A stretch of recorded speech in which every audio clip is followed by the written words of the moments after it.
¿Qué tal amigos? ¿Cómo están? Bienvenidos a su programa Diálogos Divinos. Les saludamos Marta Reynoso. ¿Qué tal? Buenas noches. El doctor Salvador Tomasini. Hola amigos. Y su servidora Alejandra López. Bueno, pues este programa tiene como finalidad algo que está ahorita muy en boga. Hablar de la necesidad de muerte de Jesús. Parece un tema como muy, ¿cómo diríamos? Como inútil. Y digo inútil porque, bueno, todos sabemos que Jesús vino a este mundo a morir, en fin. Sin embargo, ha habido ciertas dudas a este respecto. Se ha hablado incluso de que el Padre no mandó a su Hijo a morir. Esto sería totalmente, no sé cómo decirlo, pero es contradictorio a todo lo que Jesús nos ha revelado desde el Evangelio mismo. En el Antiguo Testamento, el hombre de dolores, en fin, todo aquello que se ha ido manifestando de lo que Jesús tenía que llegar a sufrir, y sobre todo la necesidad de que Jesús de morir y de sufrir para lograr redimir al hombre. Ese es el punto principal. Entonces quisimos hacer este programa, para ir adentrándonos un poquito tanto en el Evangelio como en el Catecismo de la Iglesia y en los escritos de Luisa, para ir viendo poco a poco si realmente es o no es necesaria tanto el sufrimiento como la muerte de Jesús, ¿no? Si no logramos tener este concepto claro, entonces todo lo que le pasó a Jesús lo dejaríamos como una casualidad. Como algo inútil, ¿no? No, vamos a decir que no sería inútil porque Dios del mal saca el bien, pero lo dejaríamos como algo casual y que no era voluntad de Dios, sino que la voluntad de Dios era que Jesús viniera a convivir con nosotros y a convertirnos por medio de su palabra, y que con eso hubiera sido suficiente. En realidad, creo que esto es un punto de vista en donde se omite prácticamente todo el rehacer al hombre. La redención consta de varias ramas, varios puntos. El primero y el principal era rehacer al Padre del amor y de la gloria que le había sido defraudada, porque el hombre no había dado ni el amor ni la gloria que el Padre merecía por todo lo que había hecho. Pero aquí necesitamos recordar las palabras del Génesis. Las palabras del Génesis son que la prueba que le dan a Adán son que no coma del árbol del conocimiento del bien y del mal. No nos vamos a detener ahí porque ya hemos hablado mucho sobre eso, sino que el hombre se ocasionó una muerte en él a la vida divina. Dios quería participar su vida con la vida del hombre, fundidos juntos, para que el hombre tuviera la oportunidad de poder tener una vida divina igual que él. Fuimos creados a imagen y semejanza de Dios en su Hijo Jesucristo, para poder llegar a compartir realmente esa relación de amor que Dios quería tener. Recordemos, Dios es amor. Por lo tanto, lo único que Dios quiere y lo único que Dios sabe hacer es amar. Pero no había a quien amar en el exterior, en el adextra de Dios. Por lo tanto, ahora la criatura, la finalidad es esa exactamente. El que Dios pueda tener esa oportunidad de poder amar en el adextra y de ser amado por una criatura a la par de Él, para que el amor que se le entregara, la gloria que se le entregara, todo fuera, pero en la misma medida de lo que Él da. Así que necesitamos entender que el hombre le dio muerte muerte a esa divina voluntad en él. No a la divina voluntad, no a la vida divina que querían formar, sino en él es donde le dio muerte. Vamos a irlo leyendo también dentro de los escritos de Luisa. Pero ahora, para revertir eso, ahora Jesús tiene que venir a este mundo a pagarle al Padre en amor y en gloria. Tiene que venir a conseguirle el perdón al hombre para que el hombre pueda ser redimido y pueda acceder nuevamente a la gracia para poder entrar en relación con Dios. Pero ahí todavía no está completo. Ahí no es el hombre creado por Dios todavía. Le faltaba esa parte de formarlo como Él y de rehacerlo. ¿Qué se necesita para rehacerlo? Muy sencillo. El hombre era uno con Dios. Su voluntad humana y su voluntad divina iban a la par. Cuando la voluntad humana de Adán decide actuar por su propia cuenta sin la unión con la divina, se cruza y forma la cruz de la divina voluntad en él. Le da muerte, como dijimos, a la vida divina en él. Para revertir eso se necesita darle muerte a la voluntad humana, al acto de la voluntad humana, para darle vida al acto de la voluntad divina. ¿Y eso cómo se podría hacer si el hombre no lo quiere hacer? El hombre no está dispuesto a hacerlo, es más, el hombre ni siquiera lo sabe. Por lo tanto, el único que podría haber hecho esto, porque era el único que sabía y era el único que tenía vida divina en él, para darle muerte a la voluntad humana, al acto de la voluntad humana, y volver a poner como punto principal el acto de la voluntad divina, es Jesús. Así que Jesús tiene que venir a sufrir una muerte por cada acto de criatura para poder rehacer a la criatura y ahora sí, no solo redimirla y darle oportunidad de obtener la gracia, sino el rehacer su vida divina en él para llevarla a ese punto que Dios quería desde el momento de la creación de Adán. No sé si haya quedado más o menos claro, pero esa es la finalidad. Por lo tanto, el hecho de hablar de que no es necesaria, no era necesaria la muerte, definitivamente es un tergiversar la vida, tergiversar la vida de Jesús, tergiversar lo que fue el hombre, lo que hizo el hombre y sobre todo, ¿quién es el hombre? Ese punto es importantísimo. ¿Quién es el hombre? Simplemente para dejarlo muy claro, o sea, y que no haya ninguna duda, porque lo vamos a poner sobre el evangelista San Juan. Él en su primera carta nos lo dice de una manera clarísima. Nos dice que ya somos hijos de Dios y eso lo logró a través de la redención, a través de todo el sufrimiento, de todo lo que pasó. Dice, pero lo que debemos ser no lo conocemos. ¿Qué nos está diciendo?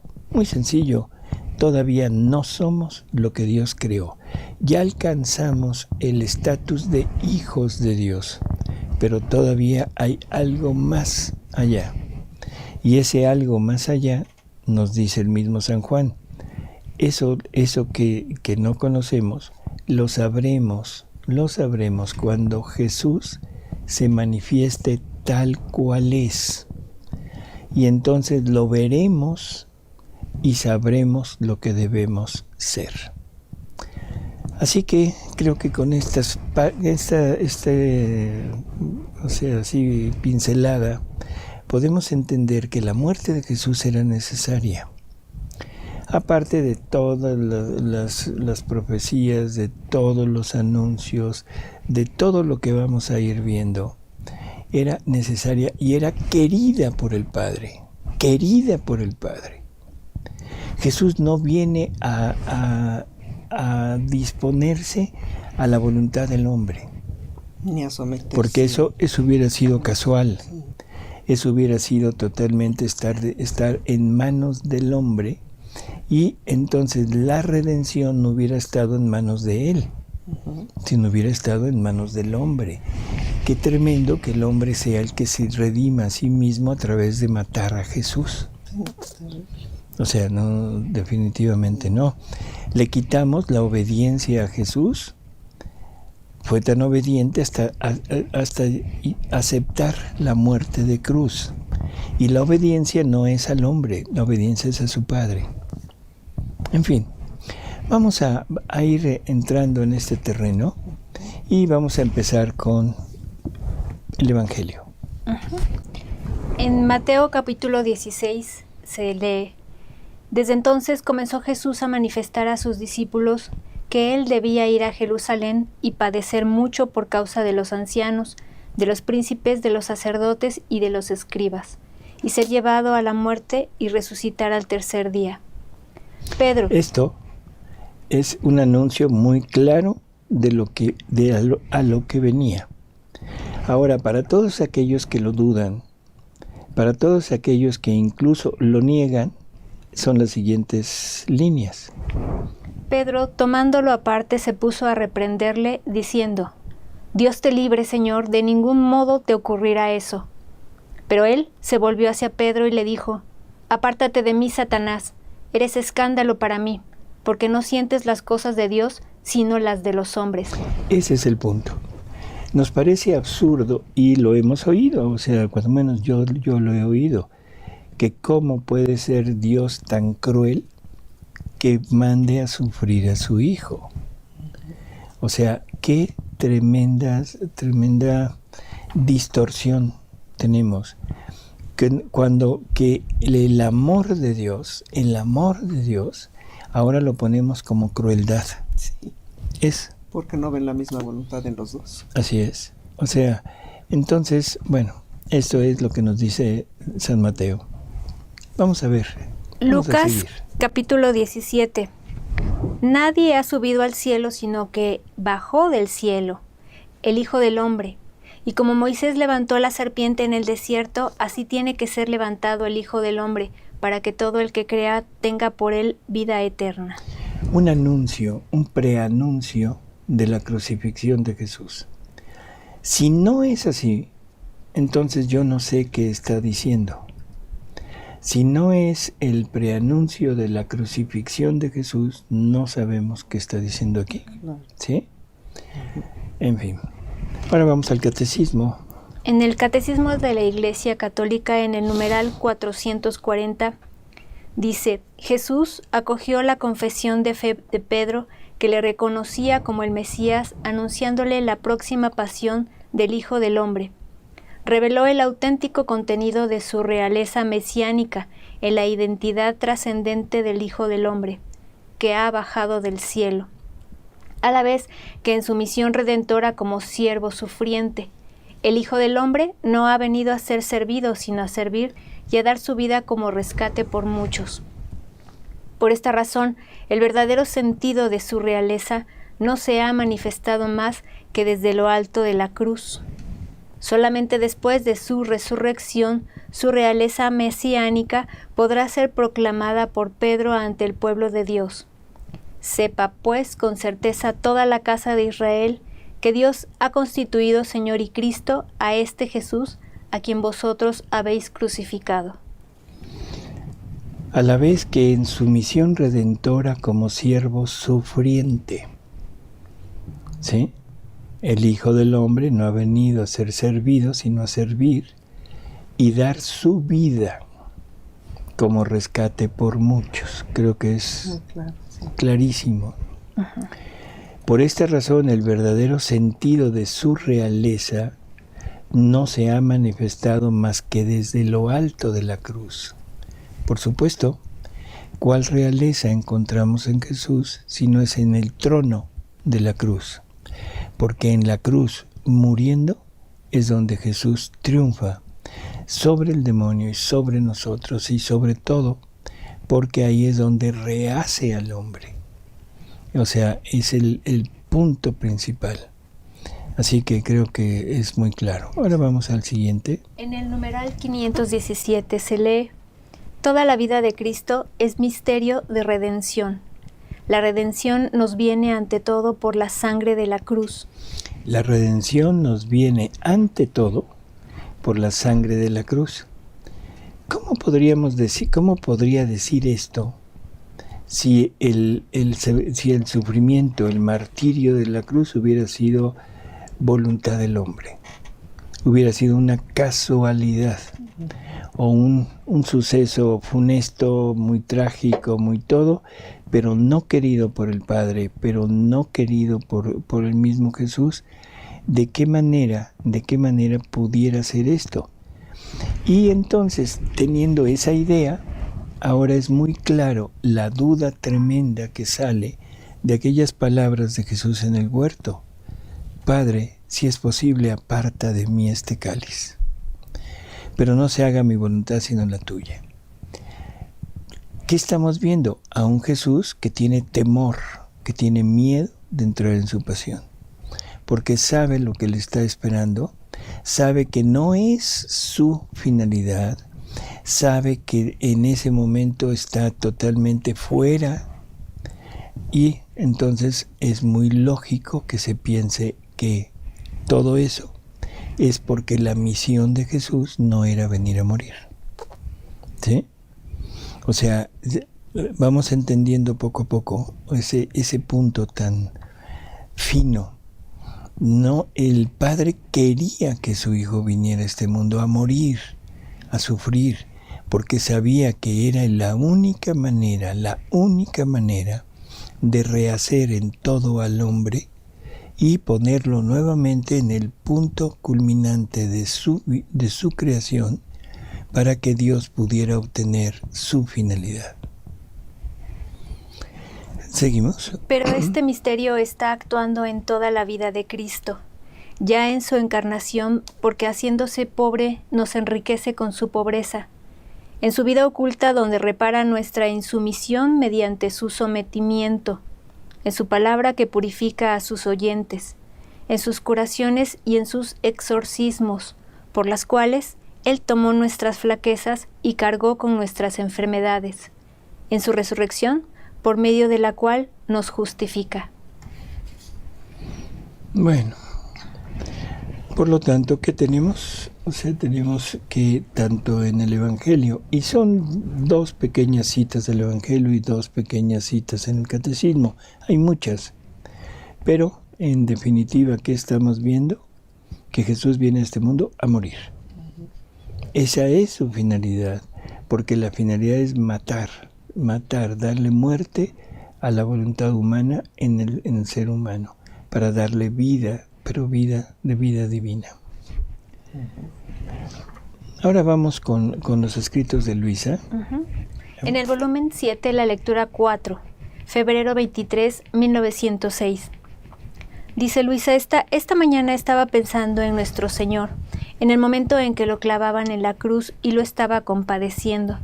Y el bendito Jesús me ha dicho: hija mía, no fueron solo las manos y los pies los que fueron clavados en la cruz, sino todas las partículas de mi humanidad, del alma y de la divinidad quedaron clavadas todas en la voluntad del Padre, porque la crucifixión fue voluntad del Padre. Creo que son palabras así contundentes. Contundentes. La crucifixión fue voluntad del Padre. Y no fue una crucifixión con 3 clavos, eso que quede muy claro. Esa fue la crucifixión externa, 3 clavos. Pero si nos fijamos lo que está diciendo aquí, dice, no fueron solo las manos y los pies los que fueron clavados en la cruz, sino todas las partículas de mi humanidad. Vamos a entender que Jesús está hablando y las palabras que dice hay que tomarlas en la medida que las está diciendo. No es una forma de decir, porque esa es nuestra costumbre. Todo lo tomamos muy light. Todas las partículas de mi humanidad, ay, sí, todo él quedó. No, esto es en forma. ¿Por qué en forma? Porque para rehacer al hombre que debía de tener una vida divina en él, se necesita que todo lo que salga de la voluntad del hombre sea hecho con la voluntad divina para que se vuelvan actos divinos.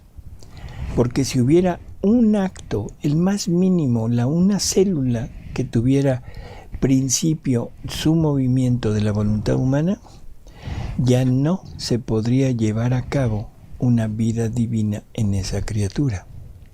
Por lo tanto, todas las partículas de su humanidad tuvieron que ser crucificadas, tuvieron que tener un clavo, el clavo de la divina voluntad, diciendo: no actúas tú, actúo yo. No actúas tú. Cada movimiento de célula, cada respiración de cada célula de nuestro cuerpo, cada órgano, cada funcionamiento de nuestros órganos, de nuestro ser, de nuestros músculos, de todo. Porque a veces pensamos que los actos se limitan al hablar, al pensar, al ver, al caminar, al latir y al respirar. No, son actos, porque lo que Él pretende es vida divina. Y esa vida divina debe manifestarse en todo su ser, en todo nuestro ser. Por eso en toda su humanidad tuvo que sufrir esa crucifixión. Pero no solo ahí, porque también en su alma, ¿sí? Dice: sino todas las partículas de mi humanidad, del alma y de la divinidad. Ahí ya no entendemos qué está diciendo. Ya no nos alcanzan. Del alma sí, pero de la divinidad quedaron clavadas todas en la voluntad del Padre. Y luego nos dicen que no era voluntad del Padre que Jesús fuera crucificado. Entonces, por eso quedé todo en su voluntad, clavado y transmutado. Esto era necesario porque ¿qué cosa es el pecado sino un retirarse de la voluntad de Dios, de todo lo que es bueno y santo que Dios nos ha dado, creerse por sí mismo algo y ofender al mismo Creador? Y yo, para reparar esta audacia y este ídolo propio que se hace la criatura de sí misma, quise perder del todo mi voluntad y vivir de la voluntad del Padre a costa de gran sacrificio. Jesús, hombre y Dios verdadero, es el único que nos puede rehacer, porque es el único, como dije hace un momento, que tiene una voluntad humana igual que la nuestra y una voluntad divina, cosa que nosotros no teníamos. Por lo tanto, nosotros no podíamos redimirnos.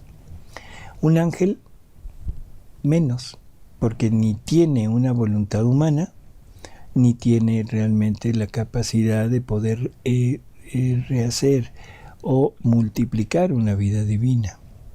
Así que el único capaz de podernos redimir era el hombre Dios. Es Jesús quien nos viene a poner en ese punto de rehacernos, dándole muerte a lo nuestro en su voluntad humana, para darle vida a lo nuestro a través de su voluntad divina. Pero para eso se requería el matar la voluntad humana. Ahí es donde Jesús murió.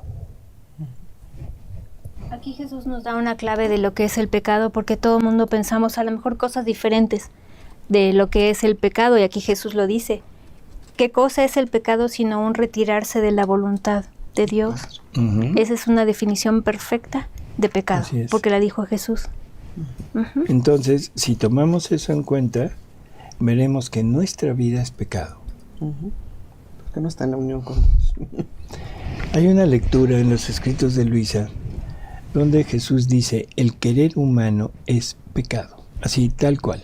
El querer humano es pecado. El querer es el acto. Entonces, el querer humano, el acto humano, es pecado. ¿Por qué? Porque está en ese punto de no hecho el acto en la voluntad de Dios, junto con la voluntad de Dios. Por lo tanto, le estamos dando muerte en nosotros a esa vida que esta divina voluntad quería poner. Eso es pecado. Muy bien. Continuamos. El volumen 11, lectura 66, noviembre 18, 1913. Estaba pensando en mi pobre estado y cómo aún la cruz se ha alejado de mí. Y Jesús en mi interior me ha dicho: hija mía, cuando dos voluntades están opuestas entre ellas, una forma la cruz de la otra. Así es entre yo y las criaturas. Cuando su voluntad está opuesta a la mía, yo formo la cruz de ellas y ellas la cruz mía. O sea, aquí define exactamente cuál es la cruz que tanto nosotros como Él tiene que sufrir. Cuando la voluntad nuestra se opone, le estamos formando una cruz a su voluntad porque no puede obrar. Y la dejamos totalmente aparte, inútil, y eso es como ponerle un clavo a ella en nosotros. ¿Qué necesita hacer? Revertir aquello. Se cruza, ¿verdad? La voluntad una con la otra. Así que yo soy el asta larga de la cruz y ellas la corta, que cruzándose forman la cruz. Ahora, cuando la voluntad del alma se une con la mía, las astas no quedan más cruzadas, sino unidas entre ellas, y por lo tanto la cruz no es más cruz. ¿Has entendido? Y además, yo santifiqué a la cruz, no la cruz a mí. Así que no es la cruz la que santifica, es la resignación a mi voluntad lo que santifica la cruz. Por lo tanto, también la cruz tanto de bien puede obrar por cuanta conexión se tiene con mi voluntad. No solo esto, la cruz santifica, crucifica parte de la persona, pero a mi voluntad no se le escapa nada, santifica todo y crucifica los pensamientos, los deseos, la voluntad, los afectos, el corazón, todo. Y siendo luz, mi voluntad hace ver al alma la necesidad de esta santificación y crucifixión completa, de modo que ella misma me incita a querer cumplir el trabajo de mi voluntad en ella. Así que la cruz y todas las demás virtudes se contentan con tener alguna cosa, y si pueden clavar a la criatura con 3 clavos, se alegran y cantan victoria. En cambio, mi voluntad, no sabiendo hacer obras incompletas, no se contenta con 3 clavos, sino con tantos clavos por cuantos actos de mi voluntad dispongo sobre la criatura. Vamos a ver lo que está diciendo. O sea, la divina voluntad tiene que poner un clavo en cada acto nuestro, un clavo en cada acto nuestro. Pero esto lo tiene que hacer Jesús. Esto es Jesús quien lo tiene que hacer. Es Jesús quien lo lleva a cabo en Él, no en mí, sino en Él. Y por eso San Pablo nos dice que tenemos que completar lo que le faltó a la pasión de Jesús, pero lo que le faltó es la participación de la criatura. Jesús lo hizo por nosotros, sí, pero no participó la criatura. ¿Sí? No hay ninguna... Sí, comentarios. Tenemos a Teresa Ávila. Dice: hay tanta apostasía actualmente dentro de la Iglesia. Es lamentable que en los textos que se leyeron en Semana Santa en el Vaticano se hable de la misericordia de Dios, pero se negó su justicia. Y ella misma dice: Dios no castiga, Dios está contra el coronavirus. Lamentablemente muchos católicos dicen que hay que seguir lo que nos enseñan los pastores, que debemos escucharlos. ¿Y los evangelios? Muy bien. Muy bien. Dios no manda el coronavirus. Dios lo permite, sí. Dios lo permite como un modo de una llamada de atención. Y digo, esto ya lo comentamos en alguna ocasión. O sea, no lo manda porque esto es modificado por el hombre, no es algo natural.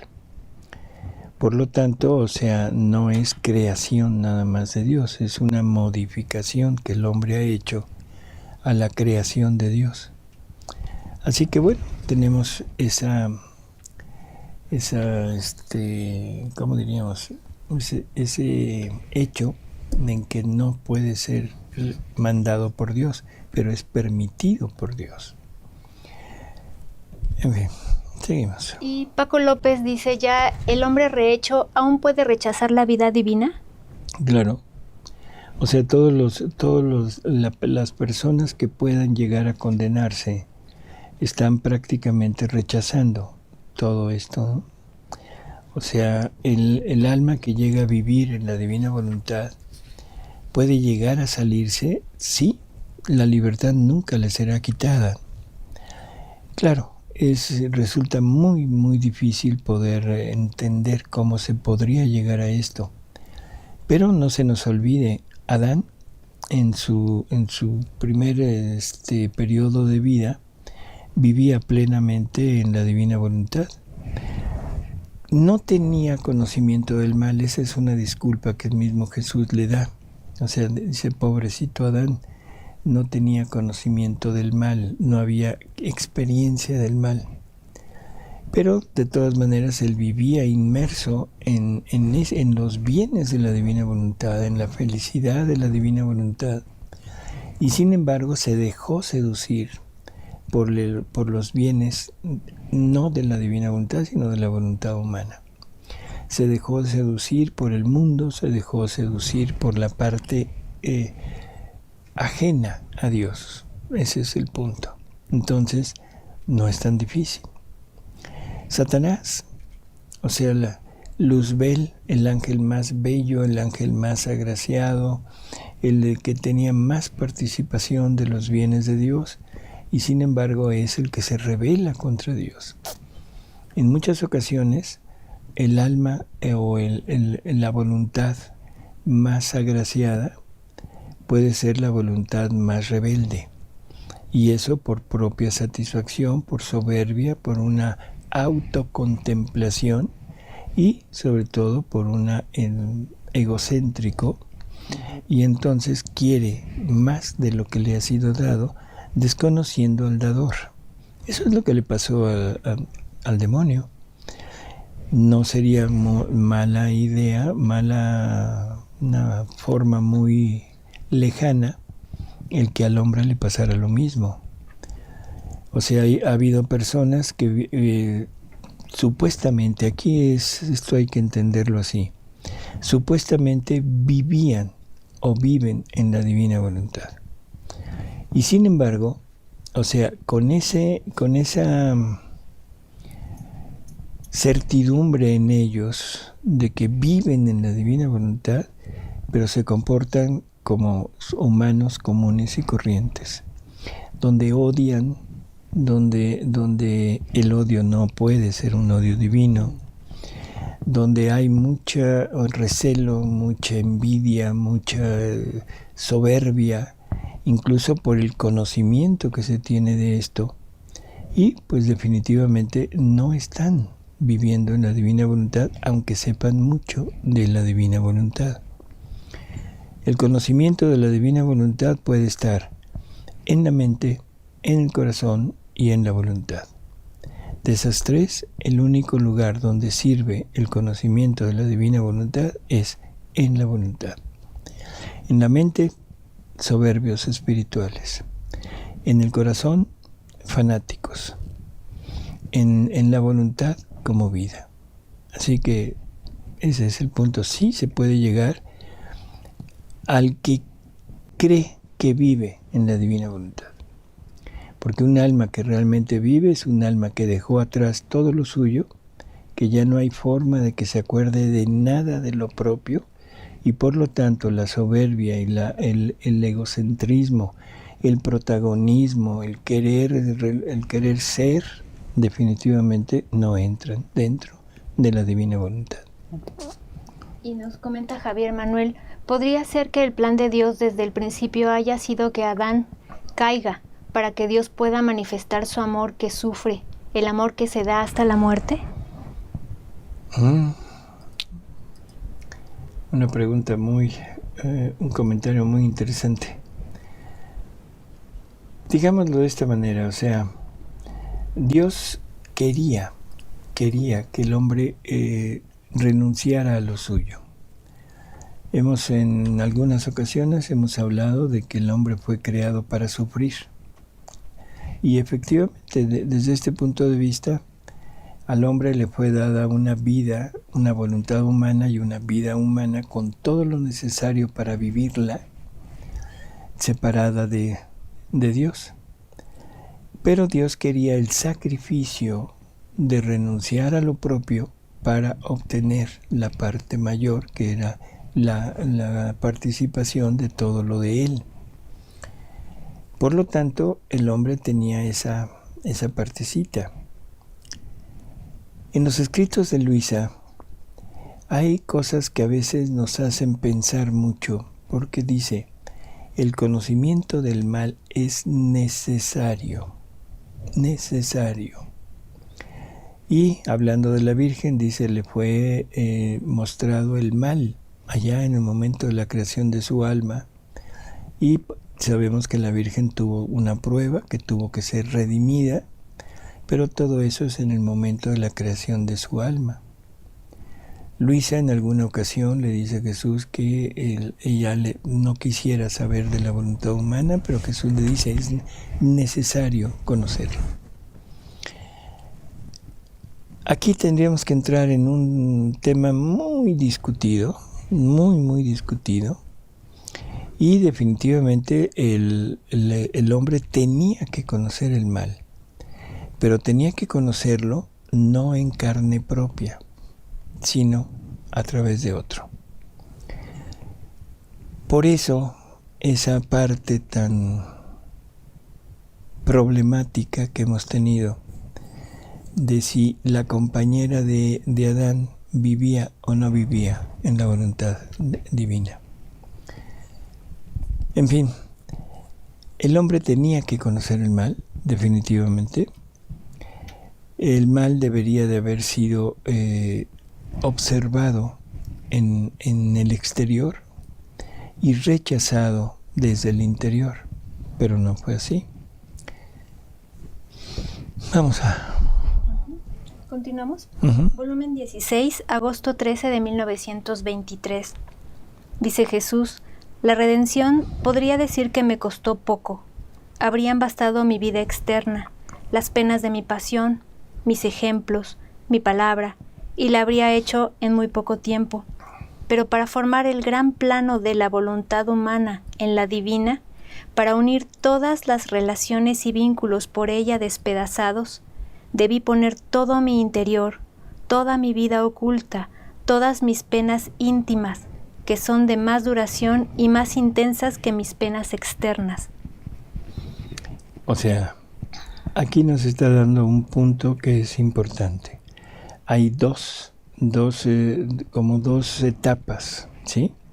La redención, el perdón, conseguirle el perdón al hombre. Eso aquí dice que hubieran bastado su vida externa y las penas de su pasión. Hay otra lectura donde dice que una lágrima, una gota de sangre hubiera sido suficiente. Pero para rehacer al hombre se llevó la friolera de toda su vida. Porque también existe esa idea de que ¿por qué tanto tiempo tuvo que estar Jesús aquí en este mundo? En realidad fueron 34 años, 33 de vida externa y el embarazo, o sea, casi 34 años.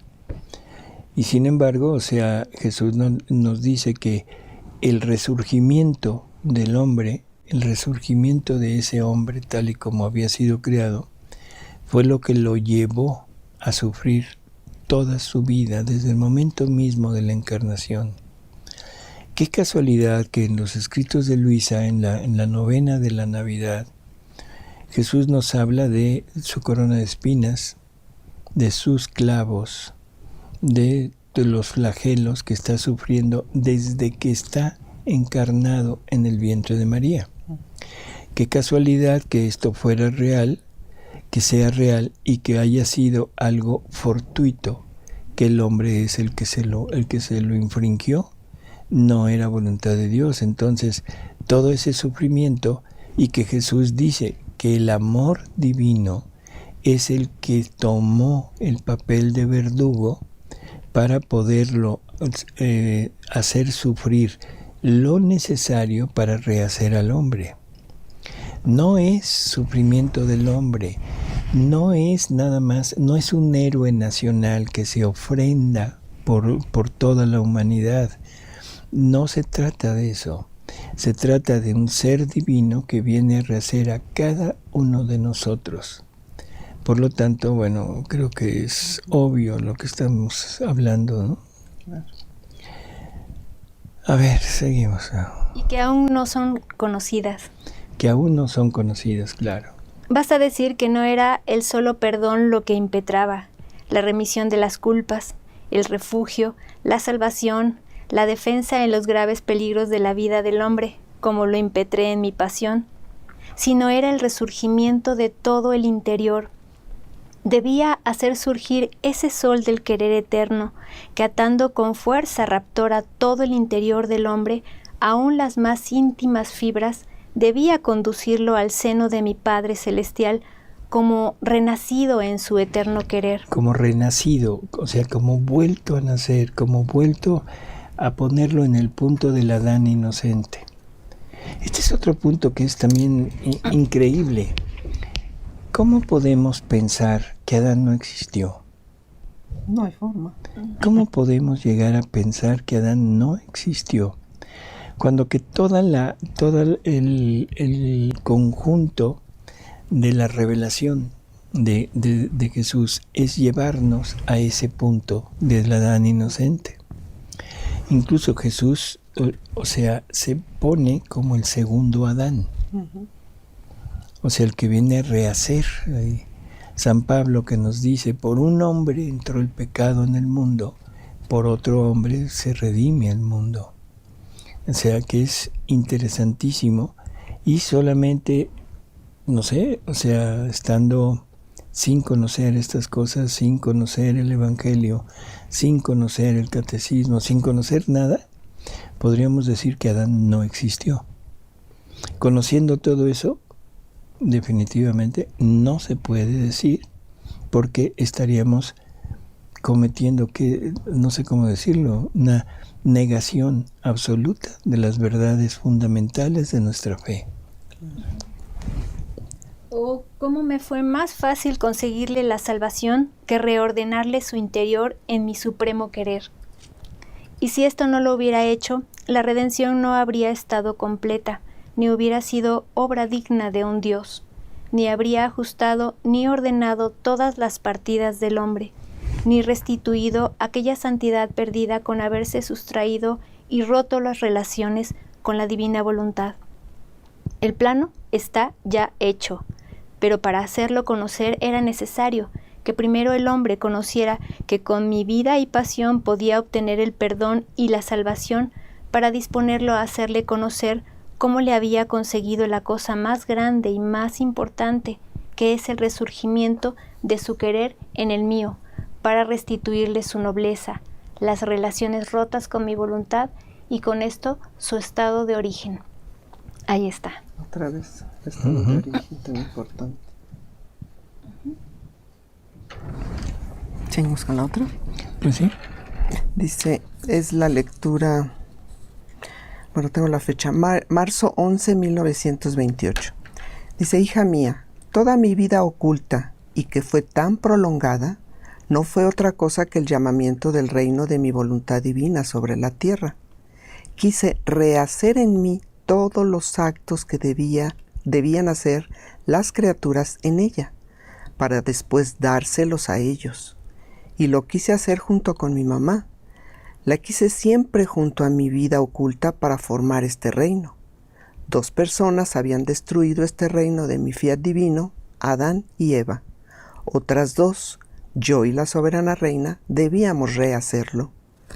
Así que primero pensé en el reino de mi voluntad divina, porque la voluntad humana había sido la primera en ofender a la mía, con sustraerse de ella. Todas las otras ofensas vinieron en segundo grado, como consecuencia del primer acto. La voluntad humana es la vida o la muerte de las criaturas, su felicidad o su tiranía, y desventura en la cual se precipita, su ángel bueno que la conduce al cielo o transformándose en demonio, la precipita al infierno.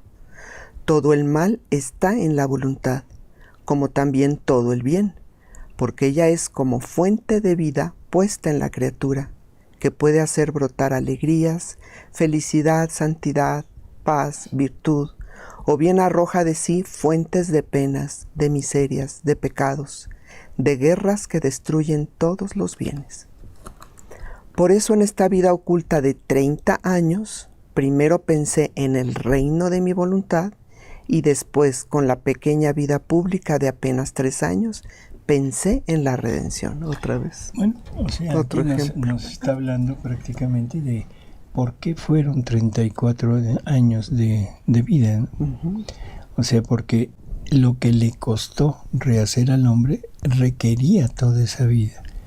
Y lo que le costó ya nada más el redimirlo, ni siquiera fueron 3 años, o sea, en el sentido estricto de la palabra, porque lo primero los usa para manifestar su evangelio, manifestar sus verdades, y después de eso deja al hombre la última partecita, que es el último día de su vida, para la pasión externa de Jesús. La pasión interior, esa pasión que sufre en su interior, esas 3 pasiones que sufre, la pasión del amor y la pasión del pecado, son interiores, dadas por su mismo amor. La pasión exterior, que es la pasión del hombre, se la deja al hombre, pero en el último día, y ni siquiera completo. Uh-huh. Ni siquiera completo. O sea, porque no son 24 horas de pasión. O sea, así que esa es nada más la parte menor de toda la acción de Jesús, pero la friolera de 30 años es lo que necesitó para rehacernos. Sí. Y todo a base de sufrimientos interiores infringidos por el mismo amor divino. Uh-huh. Y continúa diciendo, y mientras que al formar el reino de mi fiat divino, tuve conmigo siempre junto a la mamá celestial. En la vida pública no la tuve, al menos su presencia corporal, porque para el reino de mi fiat me constituía yo rey y a la Virgen reina, para ser primero yo y después ella el fundamento del reino, destruido por la voluntad humana. Mira entonces cómo el reino de mi querer divino, por necesidad, por razón y por consecuencia, era formado con mi venida sobre la tierra en primer orden. No habría podido formar la redención si no hubiese satisfecho a mi Padre Celestial del primer acto ofensivo que le había hecho la criatura. O sea, muy claro. creo que también es muy claro, ¿no? Claro. Vamos a leer en la siguiente. Uh-huh. Dice, del volumen 33, mayo 6, 1934. Y nos dice, para sanar al hombre se requerían mis penas, para darle la vida se requería mi muerte. Es punto final. Para sanar al hombre se requerían las penas, el sufrimiento, los flagelos, la corona de espinas, los insultos, todo lo que él pasó, ¿sí? Tanto interior como exterior. Pero para darle la vida se requería la muerte de él. Si él no muere, no nos da la vida. Eso que quede perfectamente claro. Por lo tanto, la muerte de Jesús era la finalidad por la que venía. La muerte de Jesús es voluntad del Padre, porque Él sabe que esa es la única manera de poder llevarnos nuevamente a ese punto de la creación del hombre. Era necesario. Era necesario, no había otra forma. Así que por favor vamos a ir armando este cuadro y no volver a pensar que esto no era la voluntad del Padre. Eso hubiera sido totalmente, no sé cómo decirlo, o sea, no había forma de que la voluntad del Padre no se cumpliera en Jesús, y era dejar a Jesús al libre arbitrio, a la libre voluntad que los hombres le hicieran lo que quisieran. Sí. Hay una lectura en los escritos de Luisa donde dice Jesús que él iba pensando los sufrimientos que que tenía que padecer, se los iba poniendo a los verdugos para que los verdugos desde su libertad escogieran hacerlo o no hacerlo. O sea, pero era necesario el cubrir todo lo que el Padre quería para que el hombre quedara rehecho. Y porque cada flagelo o pena significaba una cosa muy importante, ¿no? Como los malos pensamientos, la corona, etcétera. Entonces era importante todo lo que pasó. No era porque sí. Así es. No era porque sí. Así que, ¿hay algún comentario? Sí, dice Perla Olague, buenas noches. Por la situación no hay confesiones. Si hemos pecado, podemos seguir uniendo nuestros actos a la divina voluntad y en cuanto se pueda recurrir a la confesión. Sí.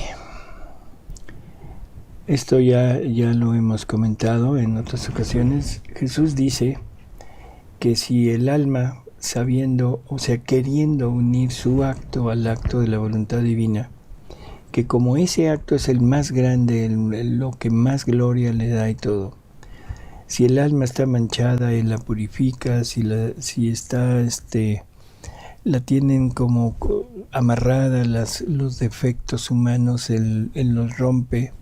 Si está circundada por el pecado, que serían como espinas, él las quita. Que esto sería para poder vivir nuevamente en la divina voluntad. O sea, poder seguir actuando en la divina voluntad. Eso es lo que se infiere de esa lectura.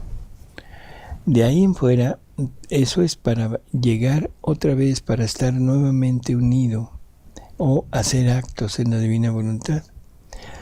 Para poder llegar a recibirlo sacramentalmente, necesitamos confesarnos, el sacramento de la reconciliación. Eso es lo que podríamos más o menos decirle, ¿no? Uh-huh. Dice Rosalba, ¿el estar en divina voluntad no nos exime de tener malos pensamientos momentáneos? Cuando son así momentáneos, que surge el mal pensamiento, el mal deseo, en fin, ahí no hay problema. El problema sería consentirlos. O sea, lo que podemos, lo que sale así de inmediato, no hay problema. Pero en el momento que sale hay que rechazarlo. Si lo consentimos, ahí ya se origina la culpa, ¿no? La falta. Dice Yolanda, buenas noches, Adán no conocía el pecado porque no pidió perdón.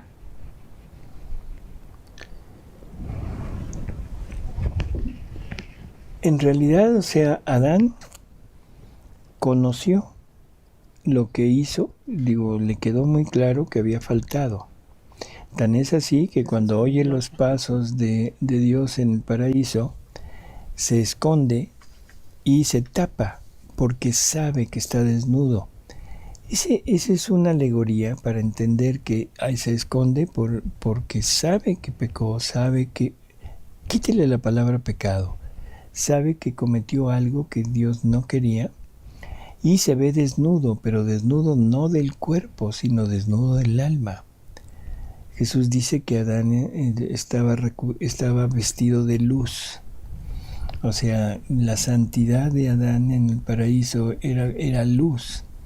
En el momento que él peca, esa luz se apaga y entonces Adán sabe en ese momento que algo sucedió, ¿sí? Algo sucedió. Uh-huh. Y aquí Eduardo continúa con el tema diciendo, si Adán hubiera pasado la prueba no se hubiera perdido la vida divina. No. Pero, ¿y después hubiera caído en cualquier momento, sería lo mismo? Aquí las cosas queda un poquito a libre interpretación, pero creo que hay que entenderlo. Jesús dice que si Adán hubiera resistido y hubiera llevado a Eva con él, y él hubiera borrado de la mente todo lo que el demonio le había puesto en la mente a Eva, la había perdonado y todo hubiera quedado igual, y Adán hubiera hecho el primer acto heroico de su vida. Bueno, Aquí lo que no quisimos entrar hace un momento, o sea, tenemos que decirlo ahorita. Eva no vivía en la divina voluntad. Eva vivía en una santidad plena de gracia, o sea, él sería la llena de gracia, y en ese momento Eva, una vez perdonada, hubiera podido acceder a la divina voluntad a través del conocimiento que Adán le hubiera proporcionado, igual que nosotros estamos accediendo a esta divina voluntad gracias a los conocimientos de Luisa. Así que bueno, o sea, sí tuvo conciencia perfecta de que había, quítele la palabra pecado, porque quizá no en ese sentido, pero sí de haber desobedecido, sí de haber faltado, y sobre todo se vio desnudo de todos los bienes que la divina voluntad, o sea, le proporcionaban antes, ¿no? Hay un comentario del padre Dengo. Sí, dice el padre: muchísimas gracias. La bellísima meditación que se va entretejiendo en el programa nos dispone a todos a vivir ya la gloria del resucitado, adhiriéndonos totalmente a su divina voluntad. Pues sí, gracias padre por esto. Gracias. Y bueno, Okay. Pues amigos, muchas gracias por haber estado con nosotros. Espero que pues haya servido de algo esta pequeña reflexión de la necesidad de la muerte y sufrimiento de Jesús, y sobre todo de que esa era la voluntad del Padre. No era ajeno a su voluntad, sino era la voluntad expresa del Padre. Gracias, Martita. Gracias, Ale. Gracias, doctor. Y nos oímos en el próximo programa. Gracias. Hasta luego. Gracias. Muchas gracias por su participación en este que también es su programa. Hasta luego, amigos.